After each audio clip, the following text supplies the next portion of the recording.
Acts 28, verse 11 to 16, records a quiet yet profound transition. After the storm, the shipwreck, and the winter on Malta, the narrative moves forward with deliberate purpose. Luke writes that after 3 months, they set sail in a ship of Alexandria, whose figurehead was the twin brothers. They came to Syracuse, stayed 3 days, then moved on to Rhegium, and from there to Puteoli. There they found brethren and were invited to stay 7 days. And so, the text says, we went toward Rome.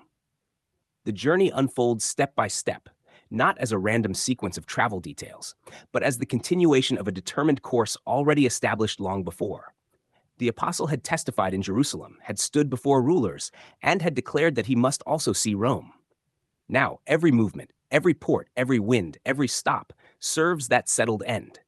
The mention of the Alexandrian ship, marked by the twin brothers, subtly reflects the world in which this mission moves. It is a world filled with its own symbols, its own gods, its own structures of meaning. Yet none of these govern the outcome. The ship bears its emblem, but the true direction of the journey is not determined by mythological protectors or human design. The progress toward Rome is governed by something far greater, an unshakable purpose that had already been declared. At Syracuse, they remain 3 days. At Rhegium, they wait for the south wind. At Puteoli, they find brethren. These pauses are not interruptions, they are part of the unfolding design.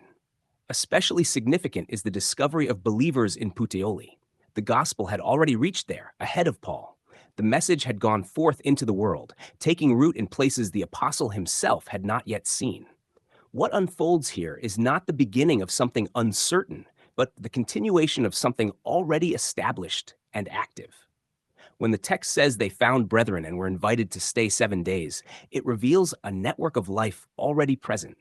The faith was not confined to one city or one people. It had spread quietly and effectively, forming communities bound together not by law or ritual, but by a shared participation in what had already been accomplished. From there, the journey continues toward Rome, and news of Paul's arrival reaches the brethren there. They come to meet him as far as the Forum of Appius and the Three Taverns. This reception is striking.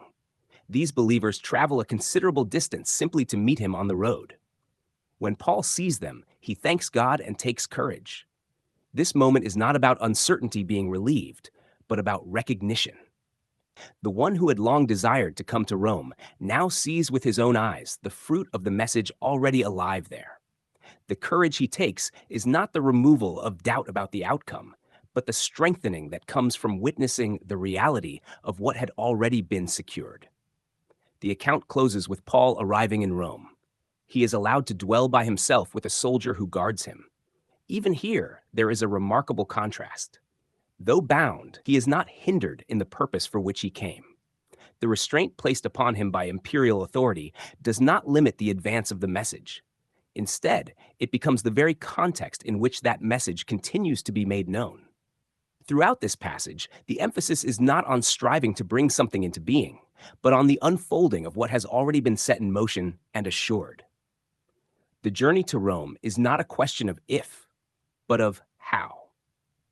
Every detail along the way serves to reveal that the outcome is certain. The presence of believers in multiple Almuden, the reception Paul receives, and his eventual arrival in Rome all testify to a completed foundation upon which everything else rests. The movement is forward, but it is forward along a path already secured.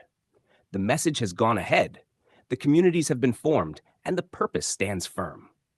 Acts 28:11-16, therefore, presents not merely a travel narrative, but a revelation of continuity, of a work that is not dependent on human effort to sustain it, nor subject to the uncertainties of circumstance.